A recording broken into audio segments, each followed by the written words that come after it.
Sou Antônio Albino Ramos de Oliveira, nascido em Curitiba em 1945, não digo o dia e o mês para não me mandarem presentes.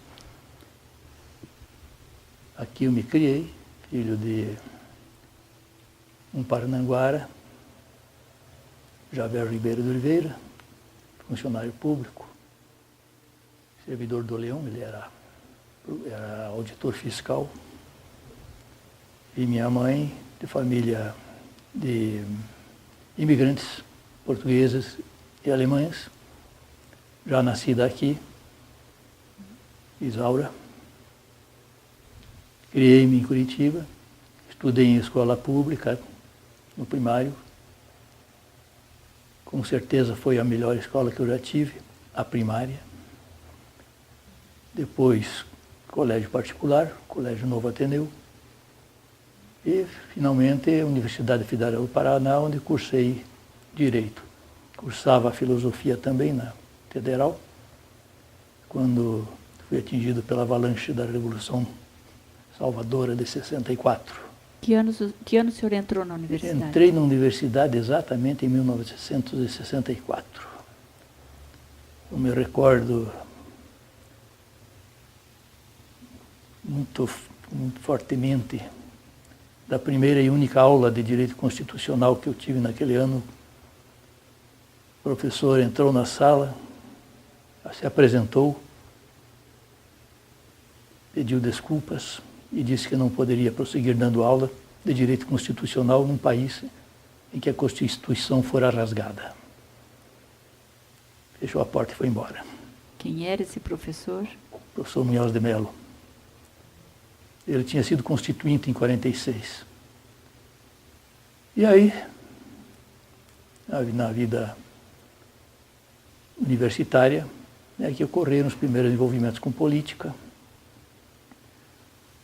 Tivemos vários professores que foram expurgados, de modo que a nossa turma, a turma de 64, foi a turma que foi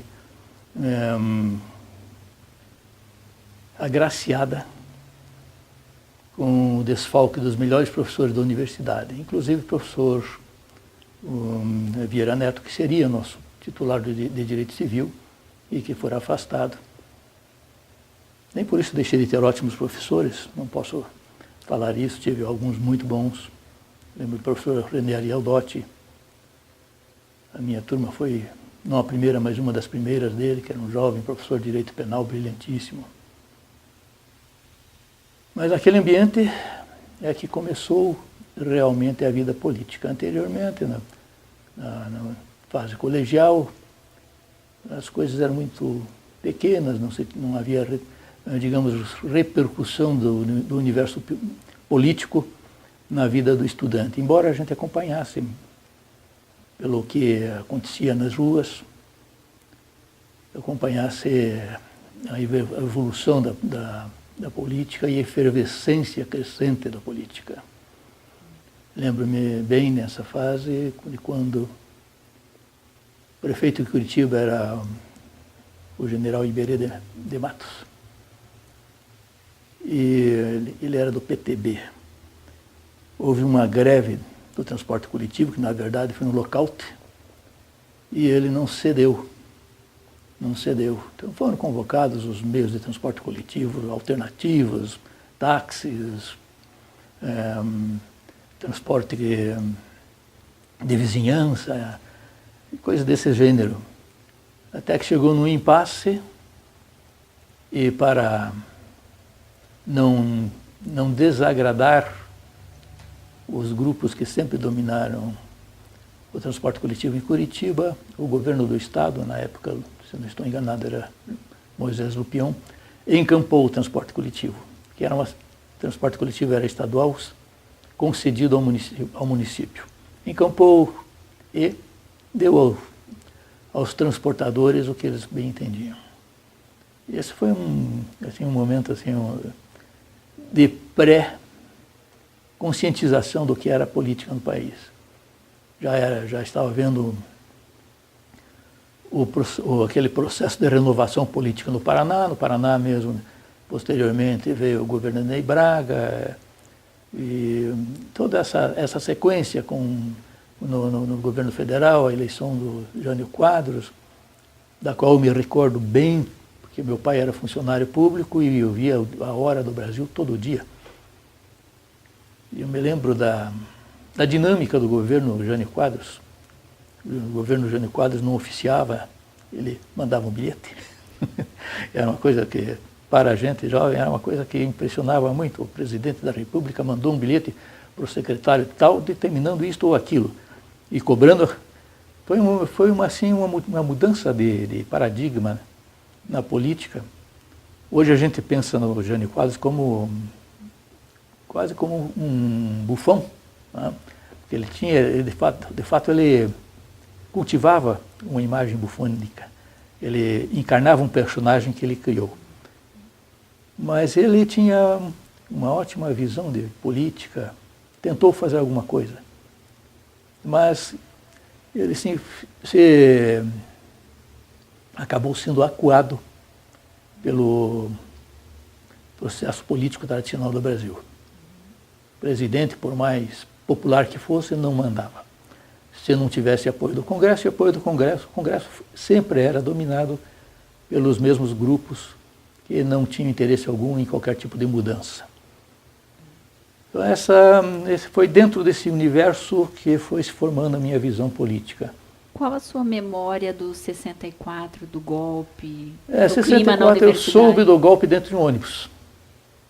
Estava no ônibus, eu morava no Juvevê, e eu ouvi conversas, estava voltando à noite para casa do colégio, eu ouvi conversas no ônibus de pessoas que estavam dizendo que porque derrubaram o governo, porque os militares estão tomando conta do país e está havendo resistência no Rio Grande. Aí fui para casa e liguei o rádio e lá estava o Brizola resistindo em Porto Alegre, já estava em funcionamento a cadeia da legalidade. Não se sabia onde estava o Jango tinha saído, depois nós soubemos, né, que ele foi para Porto Alegre, de lá foi para o Uruguai. Aí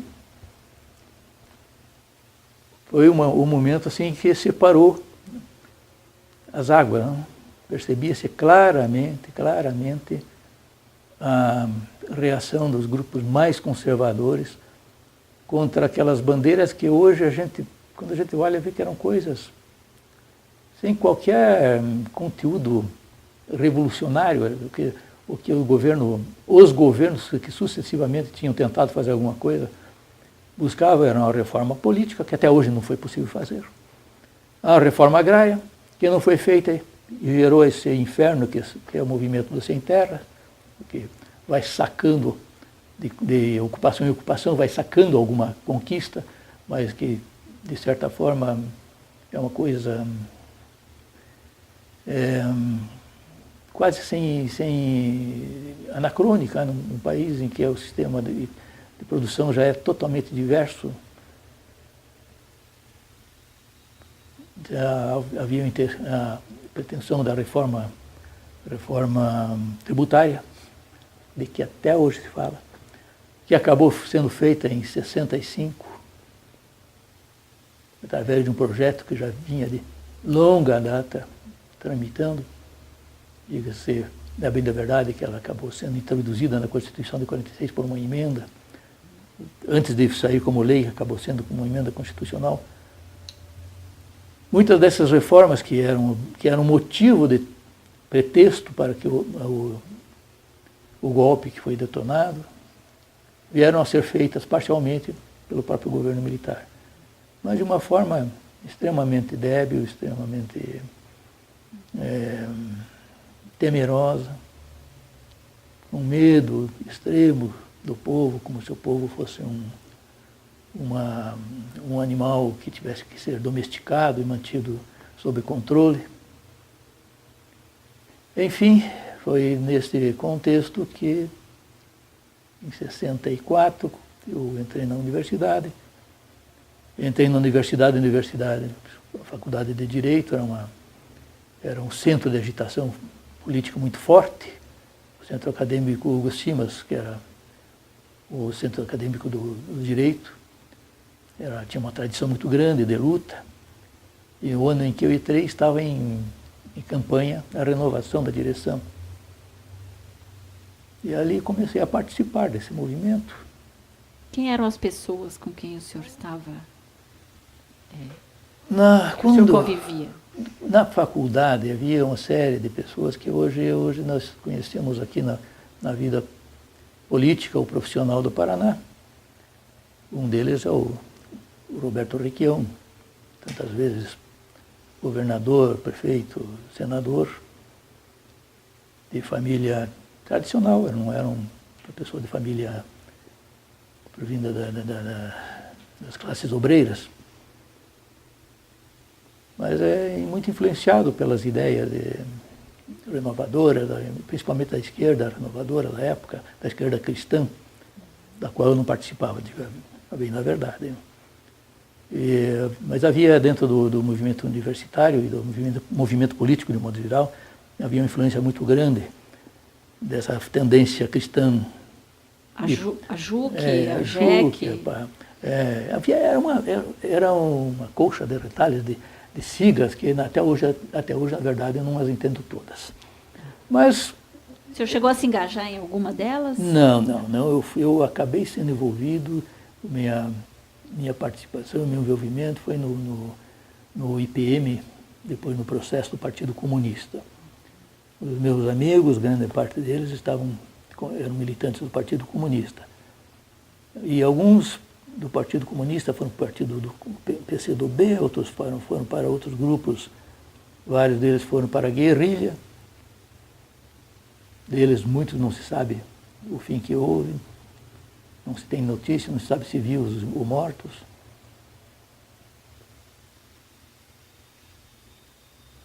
Paralelamente, a minha história não posso separar da história do meu irmão, que meu irmão, 2 anos mais velho que eu, o que aconteceu comigo aconteceu primeiro com ele.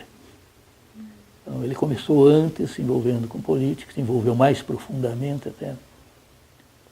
E ele estava no movimento estudantil, se bem que ele estava fazendo curso de letras.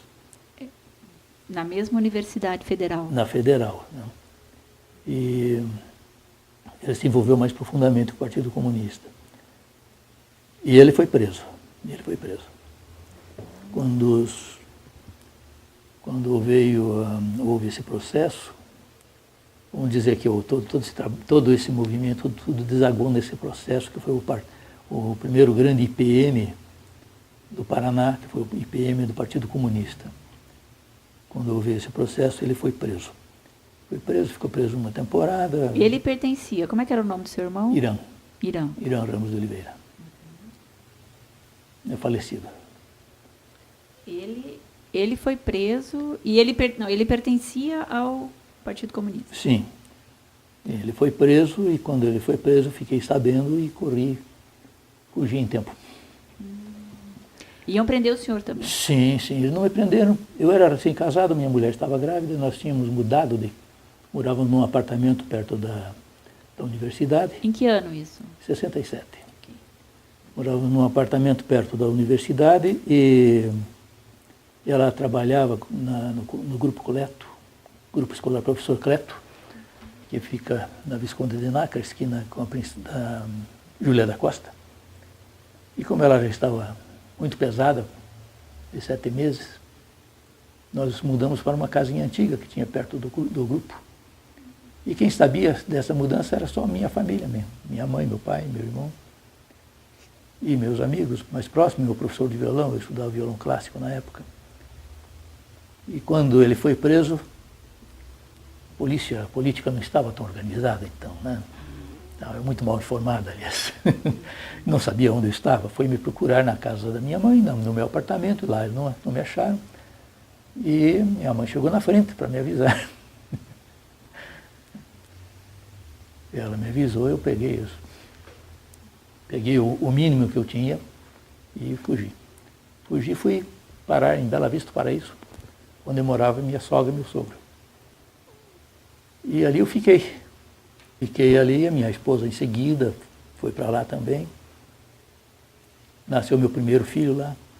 E eu fiquei lá na cidadezinha esperando enquanto meu pai tentava um habeas corpus, que conseguiu um habeas corpus no Superior Tribunal Militar. Na época ainda havia habeas corpus, foi antes do AI-5.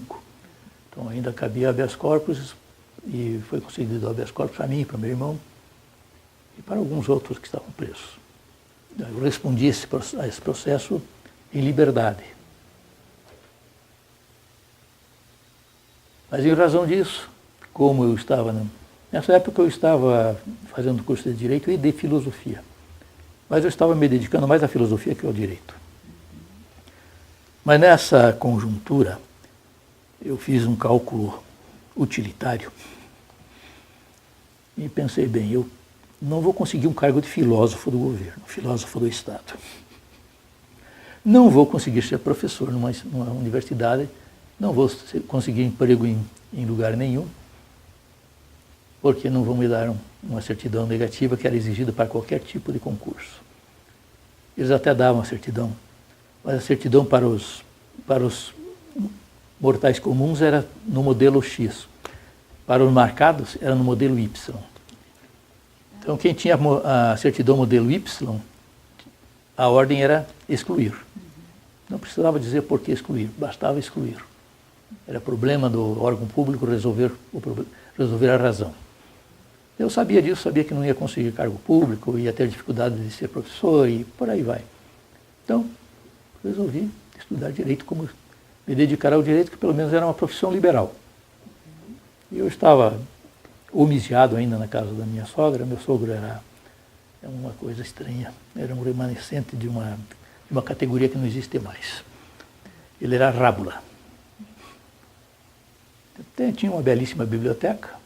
E ali eu comecei a estudar de fato o direito. Comecei a estudar como um personagem, já não me lembro mais do autor, personagem de um conto, que ele resolveu ficar culto lendo a Enciclopédia Britânica em ordem alfabética. Eu peguei as principais obras básicas do direito e fui lendo. Tempo eu tinha, né? Claro. O senhor ficou quanto tempo lá? Eu fiquei lá, eu fiquei esperando o resultado do habeas corpus por alguns meses. Depois, como eu já estava lá, o que eu fiz? Voltei para Curitiba, fazia o curso, minha esposa também fazia o curso, éramos colegas de turma. Então eu ficava uns meses aqui, uns meses lá, e alternávamos, eu ia e ela vinha. Assim a gente conseguia ter a frequência suficiente para a aprovação. E assim nós conseguimos concluir o curso. Mas eu continuei, aí eu comecei a advogar lá. E acabei ficando por lá até 75 mais ou menos. 75 eu voltei para Curitiba. E aí, até lá o senhor se dedicou só à questão profissional? Só sobrevivência. Militância? Não, o nosso processo... Ele demorou um pouco, foi julgado, acho que foi em 68, ou 69, 68. Antes do AI-5? Antes do AI-5, foi a sorte. E o AI-5, isso? A sorte, porque quem foi apanhado depois do AI-5 comeu o pão que o diabo amassou. Porque nesse primeiro processo ainda havia habeas corpus, o Superior Tribunal Militar ainda era composto por alguns militares da estirpe antiga, que tinha um mínimo de consciência política, consciência jurídica, alguma consistência jurídica também. Então isso possibilitava uma certa civilidade nos procedimentos. 68 foi o julgamento na auditoria militar. A auditoria militar, eu era o primeiro da denúncia. Eu encabeçava a denúncia por um motivo. Não porque eu fosse o mais importante, mas é porque o meu nome começa com A. Então, fui também o primeiro a ser interrogado. Mas, graças à fuga, não fui torturado.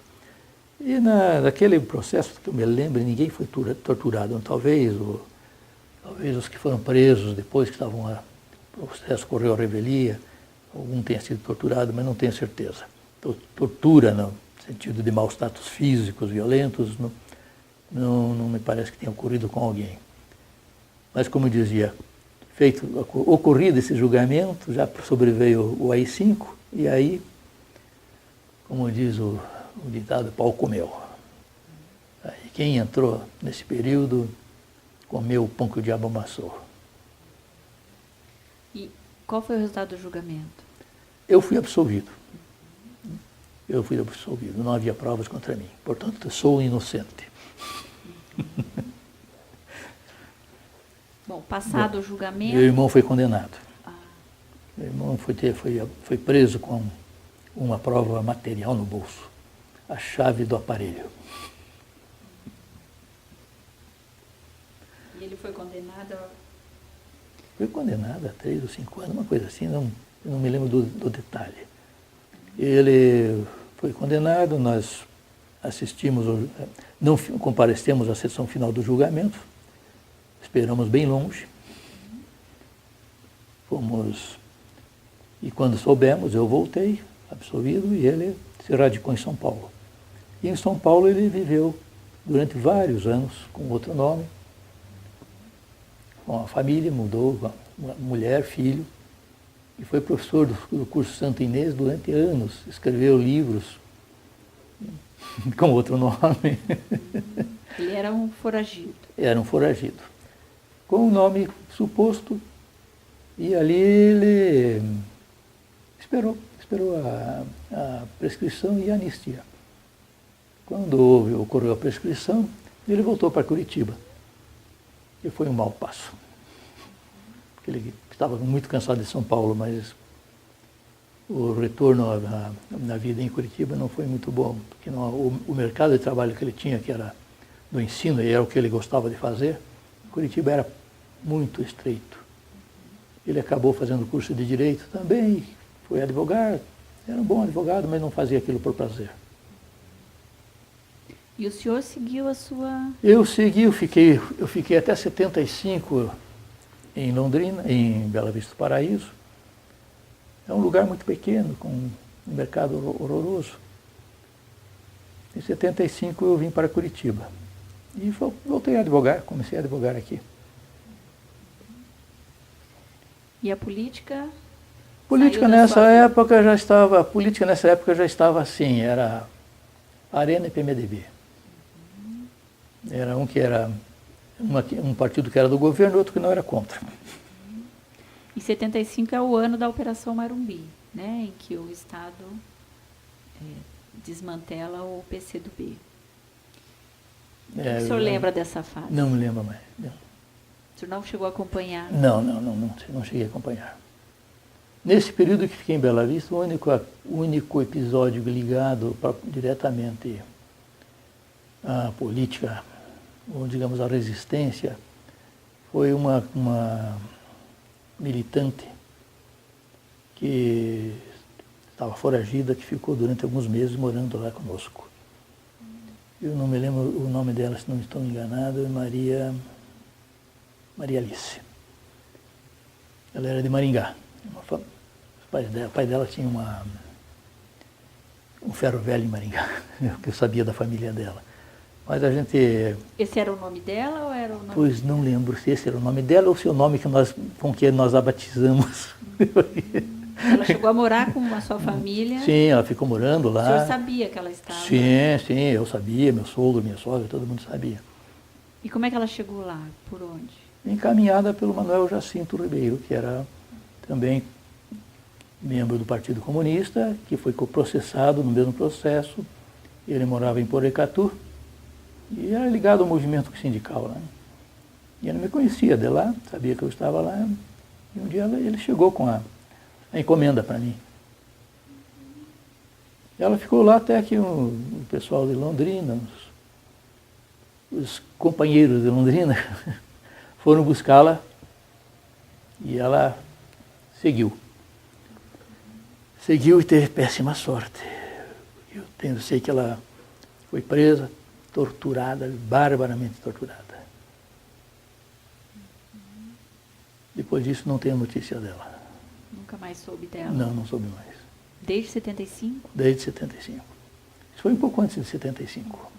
Como que o senhor tomou a decisão de abrigá-la Além de um pedido, claro, né? Bom, era uma perseguida Porque política, era uma companheira perseguida. Mas o senhor estava fora da política, já Sim, tinha sido eu estava processado, fora. resolveu correr o risco. Mas o meu sogro e minha sogra me brigaram também, eles não estavam na política. Né? Eu acho que a gente tem, e eles abrigaram também. Né? Era uma coisa que a gente tinha que fazer, por isso que a gente tinha, claro. Ou seja, a gente tinha que estar, pelo menos, participando de uma rede de apoio, uma rede de socorro. Essa rede de socorro é o que os partidos mais tradicionais davam aos militantes. Por exemplo, o Partido Comunista deu ao meu irmão a condição de trabalhar, de ter um emprego, de ter um nome. Outros que não tinham essa condição foram para fora, foram exilados e tiveram apoio no exílio. Então essa estrutura permitia a sobrevivência dos perseguidos. Alguns voltavam a atuar, outros não. Não sei se vocês recordam, estou falando com quem? Tem um grupo de teatro Dadá, de boneca Dadá, eles eram do nosso grupo. Seu Euclides. Euclides, e a Daí. Daí, mas tinha a Dilma, o Manuel, o Leontil, que tinha o apelido de Resto, a Marilda, que era casada com o Manuel, a Dilma era casada com o Leonil. Eles foram processados juntos também. Depois eles mudaram para São Paulo, acabaram sendo presos lá, cumpriram pena, e depois voltaram para Curitiba e viraram bicho do Paraná. Manuel, até recentemente, estava com teatrinho, não sei como é que está agora. Esse era o seu grupo, né? O senhor chegou a se filiar a algum outro partido político? Era assim, não. Sabe que a filiação ao partido naquela época da clandestinidade não era enchendo ficha, né? Não, eu digo assim, ao MDB, por exemplo, ao partido, né? Não me filiei. Não me filiei nem a sua MDB, aproximação ao Partido Comunista, o senhor já falou que tinha grandes amigos e pessoas próximas, né? E foi MDB... assim, alguns foram para o MDB, outros foram para o PT, outros ficaram depois, quando veio a redemocratização, reabilitaram o Partido Comunista, que virou pastiche de partido também. A gente percebia que o mundo estava mudando. E isso tudo pelo que eu passei, pelo que meu irmão passou, essa nossa geração passou. Isso foi um episódio periférico da Guerra Fria. Nós não podemos olhar isso como uma maldade dos milicos maldosos, do outro lado, uma maldade de comunistas perigosos que estão querendo entregar o Brasil para Cuba ou para a Rússia, que não estavam a fim de pegar nosso país de jeito nenhum. Não é isso. Isso estava enquadrado dentro da Guerra Fria. E a Guerra Fria escolhia suas vítimas. A América Latina toda, né? A América Latina toda foi caindo, né? Caiu o Brasil, depois o pessoal que fugiu daqui primeiro foi para a Argentina, caiu a Argentina, foi para o Chile, caiu o Chile, foi para o Uruguai, caiu o Uruguai. E assim foi um dominó. E depois, a campanha da anistia, por exemplo, o senhor chegou a participar do Comitê Brasileiro pela Anistia? Não participei. O senhor já morava em Curitiba? Eu estava em Curitiba a partir de 75. Já estava estabelecido como profissional? Já estava advogando, estava com família e tentando sobreviver. E diretas já? Constituinte? Não. Nada. Parei. Mas foi uma escolha consciente? Foi uma escolha consciente. O que o levou a... Porque o senhor agitou bastante, né? Na época da não foi muito, não. Foi o suficiente.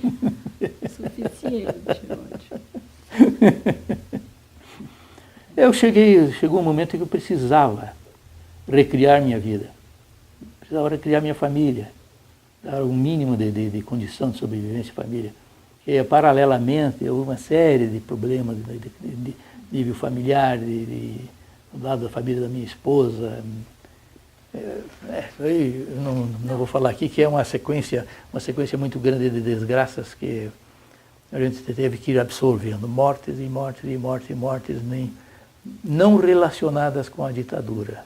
Eu ia perguntar se tinha alguma relação. Não tinha. Eu me lembro que eu tinha muita preocupação quando eu estava militando com os reflexos que isso trouxesse para a minha família. Minha mãe, meu pai, minha avó que era velhinha, meu pai era funcionário público. E a vida, meus filhos, que eu tive dois filhos assim, um em sequência ao outro. Quando fui julgado já tinha 2 filhos. No entanto, o que veio a trazer desgraça à família não foi a política. Foi a vida comum. Se eu quiser deixar uma mensagem final, né, para quem tiver O que eu posso dizer? Não nos livraremos jamais de distúrbios políticos que são necessários e, por serem necessários, são inevitáveis. O Brasil, no tópico da tortura, o Brasil tem uma tradição de maus tratos, uma tradição de abuso por parte dos detentores do poder. E não falo dos detentores de agora, nem dos detentores do poder central, falo de todo aquele que assume uma posição de poder, tende a abusar dele. A única forma de se minimizar isso são os instrumentos chamados democráticos. É haver um sistema de controle em que aqueles que detêm o poder do Estado estejam sob o controle da sociedade. Então, eu acho que toda essa história pode nos ter ensinado esse mínimo.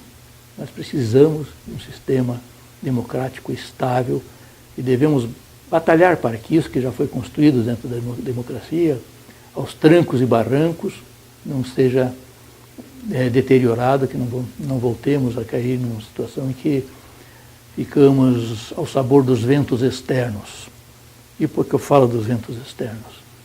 Nós vimos nos anos 60 o embate entre o mar e a rocha, que são os dois poderes que estavam se degladiando na Guerra Fria, destruía os peixes miúdos, né? Que éramos nós, terceiro mundo. E nossas opções políticas acabavam sendo determinadas pelos interesses desses 2 grandes contendores. Aqui se fazia democracia quando era necessária a democracia para os que estavam lá fora, e aqui se fazia ditadura quando isto era do interesse dos dos que nos dominam. Espero que a gente consiga construir algo que nos garanta estabilidade, inclusive em face dos poderes que estão se degladiando. Hoje continuam se degladiando em outros padrões, em outros patamares, mas continuam se degladiando. E nós continuamos sendo ainda, embora acredito com uma boa melhoria de nossa situação, mas continuamos ainda padecendo porque não conseguimos unir uma estabilidade política a uma estabilidade econômica. Isso é o que vai ser herdado por nós a nossa próxima geração, e espero que eles continuem.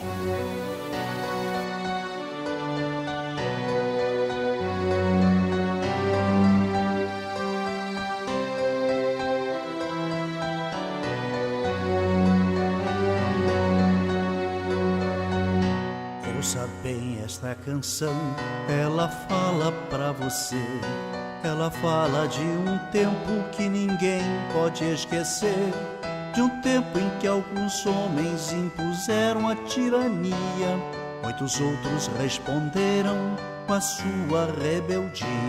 Os tiranos implantaram longa noite de terror, tentaram calar a todos, provocando muita dor.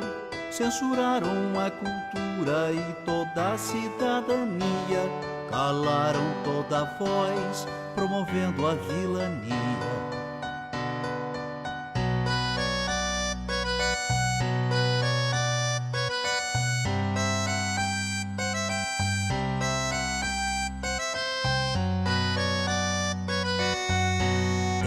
Fábricas, escolas, nas ruas e construções, reagiu o nosso povo à violência dos grilhões. Resistiram estudantes, camponeses e operários, foram homens e mulheres a enfrentar os sanguinários. Três Reis, Zé e Désio, Seixas, Isis, Marighella entregaram suas vidas pra vida ficar mais bela.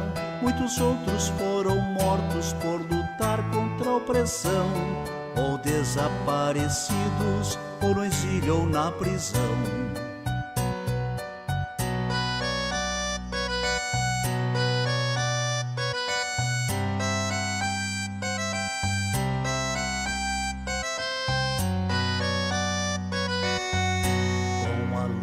Desses homens derrotou-se o opressor. Muito sangue derramado, muita lágrima e suor. Quem tem medo de retorno não se sinta equivocado. O terror que foi um dia poderá voltar dobrado.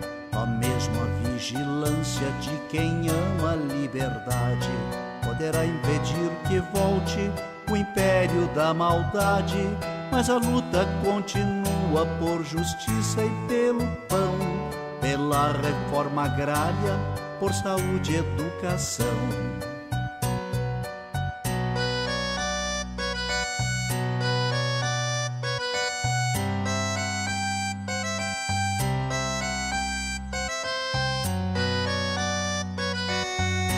A miséria ainda se espalha, a violência é assassina. Juventude sem futuro, a história nos ensina. Só unido nosso povo vencerá a exclusão. Um homem tendo por outro sentimento de união. O recado já está dado pro vizinho e seu irmão. Quando a luta cai, o outro estende a mão.